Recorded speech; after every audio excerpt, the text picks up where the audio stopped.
প্রতিমা বসু, বাদল গুপ্ত, দীনেশ সেনগুপ্ত। এই তিনজনের নাম আমরা সবসময় একসঙ্গে উচ্চারণ করেছি। ভারতের স্বাধীনতা সংগ্রামে এরা তিন অবিস্মরণীয় উজ্জ্বল প্রতীক্ষ।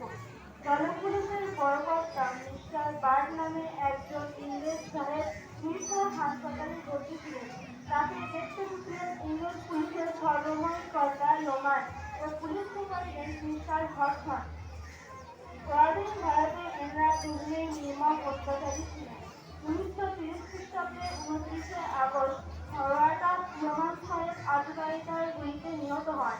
হকম্যান সাহেব আহত হলেন, কিন্তু পুলিশ আততায়ীদের তন্ন করে খুঁজেও ধরতে পারল না। এই ঘটনার ঠিক 4 মাসের মধ্যেই 8ই ডিসেম্বর 1930 খ্রিস্টাব্দে রাইটার্স বিল্ডিং আক্রমণ করেন বিনয় বাদল দীনেশ। চেতাগ্রস্ত বলিষ্ঠহীন যুবক সশস্ত্র হাতে কাউকে বুঝতে না দিয়ে রাইটার্স বিল্ডিংয়ে ঢুকে পড়ে কয়েকজন ইংরেজ কর্মচারীকে আহত করলেন। কারাগারে প্রধান কর্তা সিমসনের নেতৃত্বে কয়েকজন রাজ কর্মচারীর মৃত্যু হয়। তারা তিনজন সিমসনের ঘরে ঢুকে 3টি রিভলভার বের করে সিমসনকে লক্ষ্য করে গুলি ছুড়ল। সিমসন মারা গেলেন। রাইটার্স বিল্ডিংয়ের বারান্দায় বলিষ্ঠ বাঙালি যুবক বিনয় বাদল দীনেশের সাথে বিরাট ইংরেজ বাহিনীর যুদ্ধ হয়।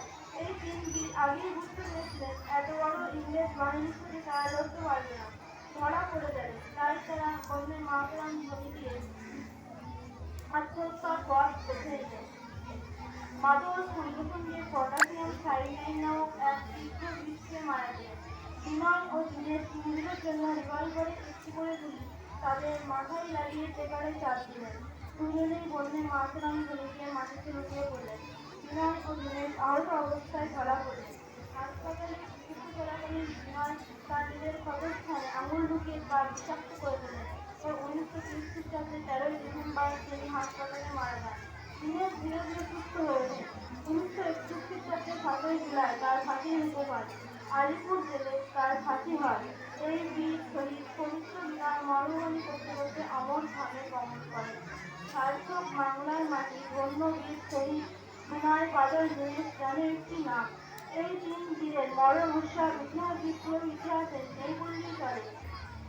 আর এই পুণ্যময় দিনে ওনাদের জানাই সশস্ত্র প্রণাম।